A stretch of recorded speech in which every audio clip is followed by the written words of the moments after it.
Hey everyone, Terry Gigi here. I'm here to talk about a term that I just heard in a video. I believe it was the Daily Connoisseur, but I'm not sure, and it might have even been on her Patreon channel.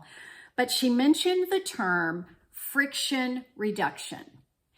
And that just resonated with me so much on so many things that I want to do every day or every other day or once a week, things I want to do. Now, let me give you an example of friction reduction. I don't do this, but here's just a basic example and you know what I'm talking about. You've probably heard, if you want to start running or walking every morning, lay your workout clothes by your bed with your shoes and socks.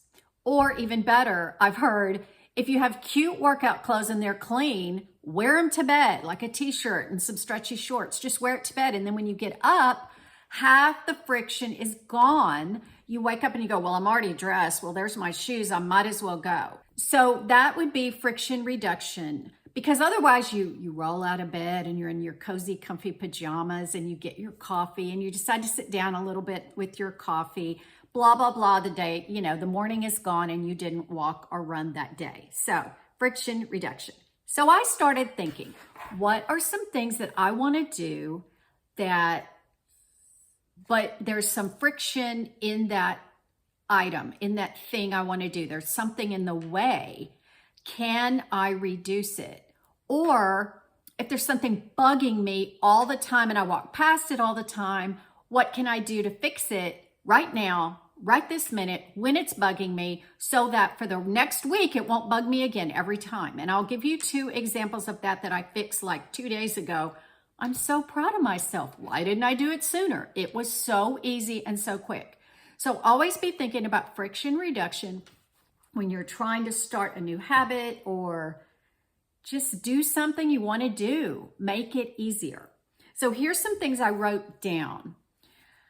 Make it pretty. Whatever it is you want to do, I'll go back to the example of walking. Get some new workout clothes. Get something bright or new or fun or a logo like Adidas or Nike or whatever.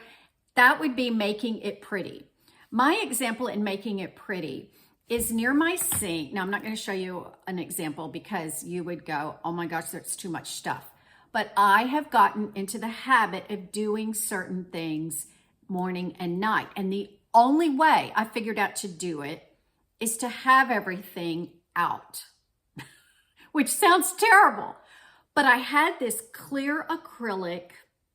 I believe it was originally for paintbrushes. It's a turnstile and it's clear acrylic and it's next to my sink and it's got all the things I want to do every day. It's got my whitening toothpaste I want to use every day, my floss picks that I want to use every night. It's got some wrinkle stuff I want to use every night. Just different things are in that turnstile and it's right there and it's cute. It looks cute. And my vitamins are behind that little turnstile. So my vitamins are there. Of course, I'm going to brush my teeth every morning, so I keep my toothbrush there and then I see all the other things, but it looks cute. Otherwise, I'm going to open a drawer, dig. If you have a bathroom like mine, which is tiny, that would be a problem. So make it pretty. Also, make it easy. Make it easy. That is so easy for me to do. I mean, it's all right there. And it has made a difference in the last 2 weeks or so since I've been home. It's made it much easier to go ahead and remember to do the things every morning and every night, whatever those things may be. And then I put here, make it special. So what I've done, I want to read my Bible every day and do my little quiet time in the morning. So I have my desk in my bedroom. It's really the only place where I can do it without Scott kind of around. Or I can do it here if he's on the porch, or I can do it on the porch, whatever. Okay. Usually I do it in my bedroom at my desk. So what did I do?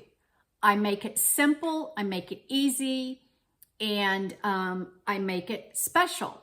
I have little things on my desk that make me happy, and I will show you a clip right here. So here's my desk in the corner of my bedroom. You've probably seen this before.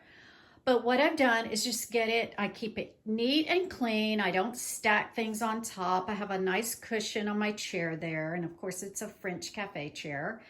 And it's just things that I love. Like I got those 2 pictures at, oh my gosh, Dollar General.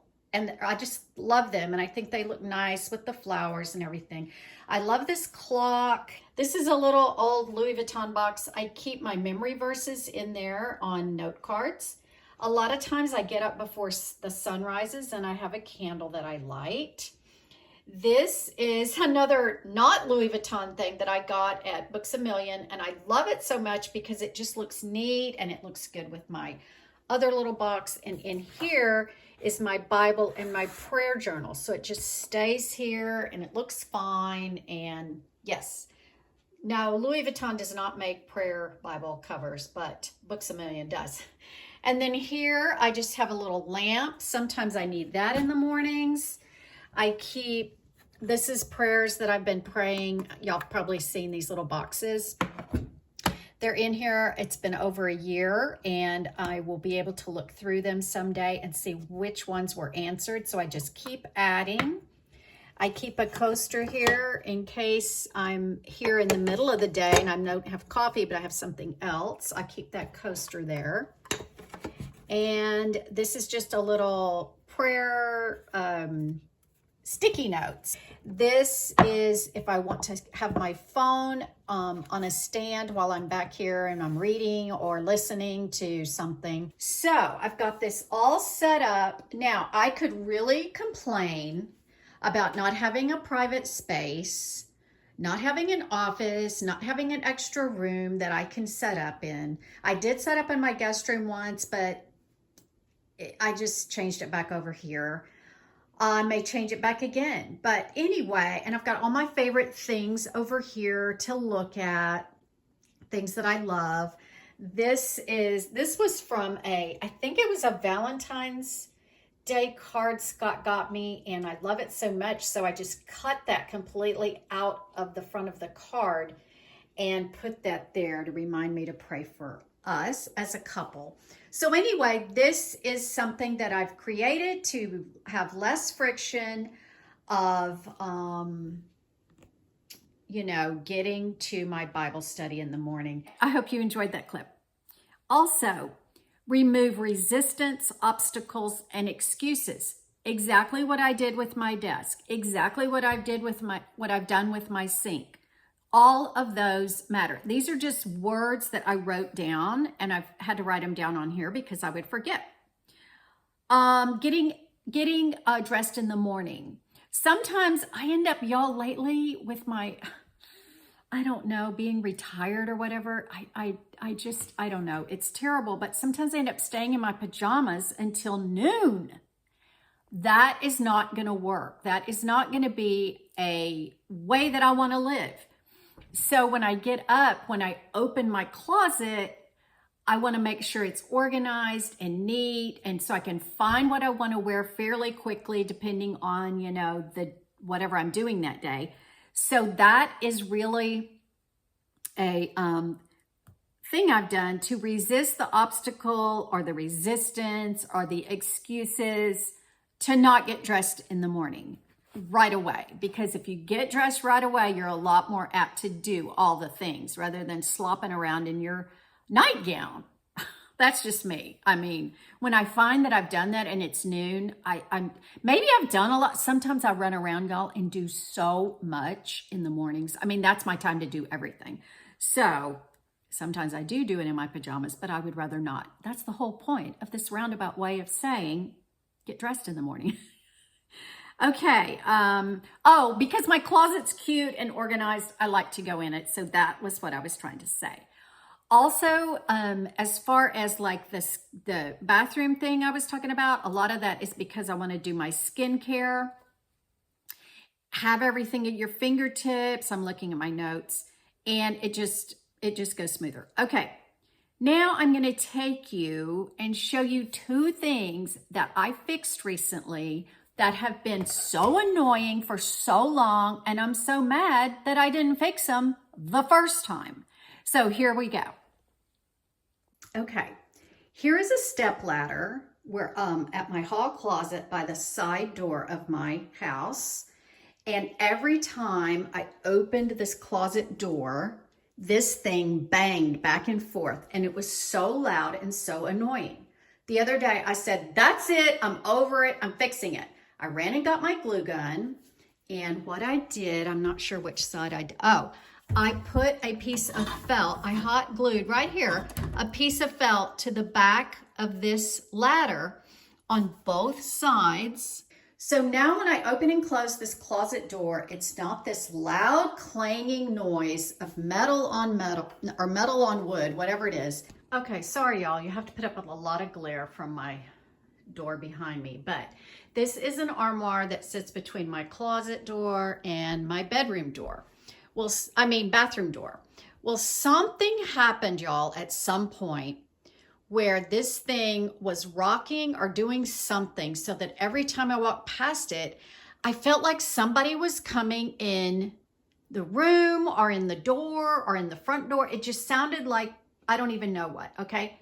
So I came over to the armoire and I looked all around it and I moved it back and forth till I figured out what is the problem.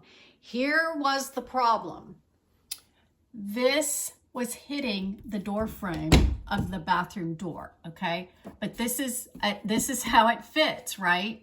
And I don't know if the house settled a little bit, but it was barely tapping this. Now, this particular day, I wasn't gonna go get felt and the glue gun. I wanted to fix it right now. I am going to do that. However, this is just a cotton round, and I just stuck it there that moment when I figured out where the sound was coming from. And y'all, look, it doesn't make any noise while I'm walking around my house. So there you go. Okay, so that's about it for the different things I've done with friction reduction, except to emphasize on keeping your spaces clean and clutter-free. That is a huge, like if your laundry room is a wreck and there's clothes on the floor, clothes on top of the dryer or in the dryer, clothes on the washer, just try not to do that, because when you walk in there and you see that, you don't even want to start. Do all the laundry. This is what I've learned. And there's only 2 people in my family, granted. I do all the clothes, which is 2 loads, a light and a dark, of Scott and I's clothes on Thursdays, and on Fridays, I wash the sheets and towels. Keeping my laundry room cute and clean is a big help. Now, I'm not going to show you that now because I just got home and I bought a bunch of books that I haven't arranged in my bookshelf yet. And so I'm not going to show you my laundry room, but it's got a cute little lamp in there and a picture of Scott and I in Paris in there. Don't just make it a laundry room. I mean, I can't, because my house is so tiny. That laundry room has to serve storage, the only place that a bookshelf really goes in my house, and my washer and my dryer, and the cat box. So that's why it's not always perfect, but I have made it cute and put personal touches on the walls and everywhere, and cute little sayings in there. And it just, I don't mind at all going in there to do my laundry. It's also where my vacuum is stored. It's just super multi-purpose, and it's super tiny. So there you have it. I hope that you've enjoyed this video on how to reduce the friction in your life. I'm sure you can think of a lot of other things to do. And as a side note, I'm just going to say this one. This has nothing to do with friction reduction, but keep your car clean. Once you establish that habit, which I did back when I got my, oh my gosh, what was that car? My Saturn Vue, and Saturn's not even a company anymore, but I got my Saturn Vue, and it was so beautiful. That still, that and my Fiat are my favorite 2 cars. But back then until today, I just flipped a switch and said, my car will be clean. I will take everything out every single day when I get home. And I can't tell you how amazing that feels. And keep something in the glove box, like baby wipes, so you can wipe anything down, or if it's looking dusty on the dash, just wipe it down right quick. And I just can't tell you, it just makes so much difference to get in a beautiful, clean car. Even old, I drove that Vue for 11 years, and it still looked great inside. It was still clean. when I sold it. And my Fiat, when I had to trade that in, y'all, looked brand new. The guy couldn't believe it. It looked brand new. It was maybe 3, 4 years old, maybe 5. I don't remember. I think it was 4 to 5 years old. So anyway, that's all I've got for today. Talk to you later. Bye.